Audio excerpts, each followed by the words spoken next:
Hershey's did $8 billion in sales in 2022, making it the 5th largest chocolate company in terms of sales in the world. It's still quite a way behind Mars though, which makes the likes of M&M's, Skittles, Twix, and of course Mars. Mars did $18 billion, so more than double the sales of Hershey's, which is likely due to the global popularity of its brands. Milton Hershey, the founder, had an incredible rags to riches story. Along the way, Hershey's was one of the first companies to make milk chocolate available to the masses in America. Now, Hershey's isn't well known in the UK and Europe like it is in the US. For example, in the US, Hershey's is the biggest chocolate company in America and has the biggest market share of chocolates. It's a different story in the UK and Europe, but it's definitely starting to make more of an appearance, at least in the UK. With Reeces peanut butter cups and one of my favorites, the Hershey's cookies and cream chocolate. Come on now. Appearing more and more in its UK stores. Why is it that Hershey's has a huge market share in America, but very low market share around the rest of the world? Most people may not realize, but there's so much more to Hershey's than just chocolate.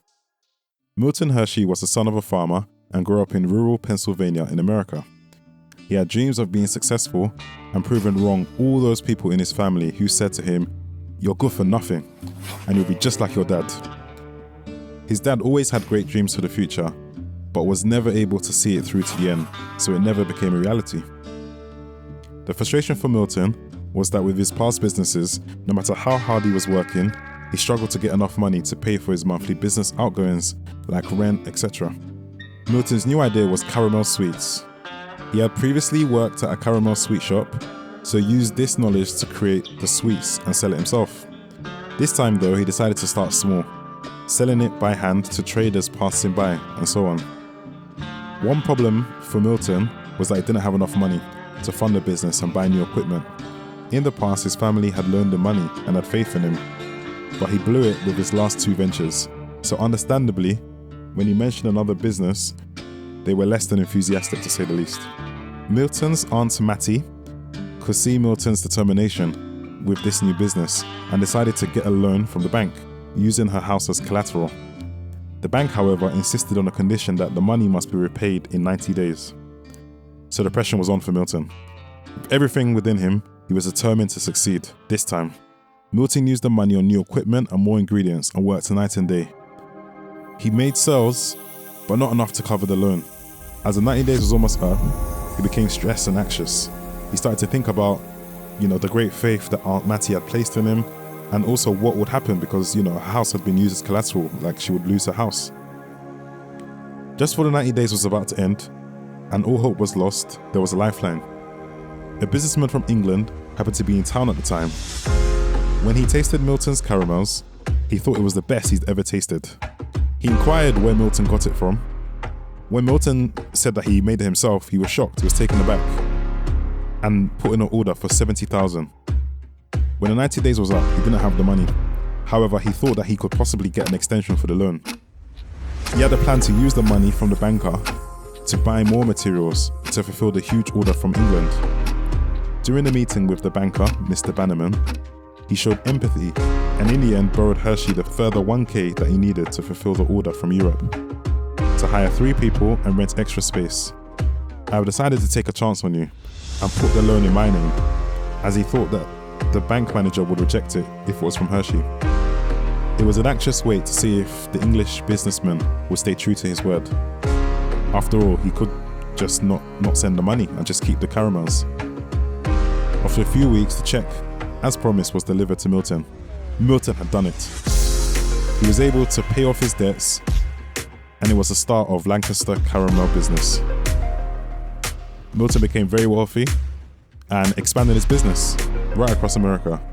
Sometime after the success of the caramel company, Milton Hershey observed that chocolate was becoming more popular than caramels in Europe. He had a hunch that caramels was just a fad, and that chocolate would soon take over as the candy of choice. He decided to sell his caramel business for $1 million, which is the equivalent of $36 million today, to a rival, the American Caramel Company, and invest into growing his chocolate business. At the time, milk chocolate was seen as a luxury product for the wealthy, partly due to the high manufacturing and ingredients costs at the time. Hershey wanted to make milk chocolate with the intention of selling it to the masses. He toiled with his team night and day for months trying to work out the secret to making milk chocolate. Eventually they succeeded, making chocolate that was sweet, creamy and smooth, just like he wanted. That was the start of Hershey's. And from there, Hershey's have gone from strength to strength. So that's how Hershey's brought chocolates to the masses in America. Now let's look at some reasons why Hershey's is bigger than you think, starting with the school, Milton Hershey School. So Hershey and his wife Catherine were unable to have children. So what they decided to do was to create and sponsor a school for orphans and disadvantaged children. That school is still here today and is the richest private school in America. That's because before Milton passed away, he handed over ownership to the school so that they would always have a source of income to fund the school. Hershey's World. So during Hershey's time, Hershey decided to create a village in Pennsylvania with houses for his employees and lots of amenities like amusement parks, etc. Part of this is Hershey's World, which attracts millions of people yearly. Let me know in the comments if you've been to Hershey's World. Reeces. One of Hershey's brands is Reeces Peanut Butter Cups. H.B. Reese, the founder of Reeces, originally worked for the Hershey's Company. Now, Reeces is one of the top selling confectionery brands for Hershey today. So it's amazing how it's gone full circle. Hershey's snacking range. So Hershey's is really trying to expand this snacking range. So it's trying to become less reliant on chocolate. So we're looking at pretzels, popcorn, protein bars, Hershey's vegan bar, vegan chocolate as well. So it's really expanded into lots and lots of ranges. Let me know in the comments if any of you like these products. I've not actually seen them in the UK, but if any of you have tried these products, let me know how it tastes, if you like them. Next one is European versus American chocolate. So about 90% of the sales is in the US. So that is clearly where Hershey's has focused their effort. But from the latest Investor Day, it was clear that Hershey's is going to really looking to push the European markets and the rest of the world. So I've certainly seen more. I've certainly seen Reese's and Hershey's as well, the white chocolate one, in quite a lot of stores recently. So I'm starting to see that more and more. But wait and see the other products that Hershey's decide to launch into the UK market. I've heard like mixed review, to be honest, of the other products. But yeah, let me know if you guys have seen more of the Hershey's products or what Hershey's products you've seen in Europe.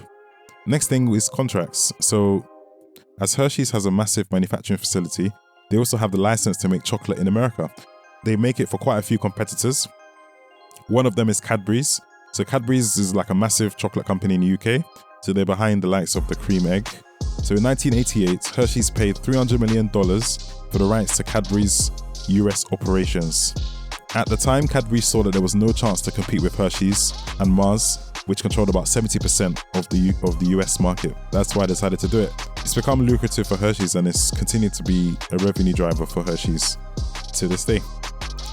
So let me know in the comments, what do you think of Hershey's? And if you had the opportunity to go to Hershey's World, if you did, let me know what you think, what you thought of it. Thanks for watching.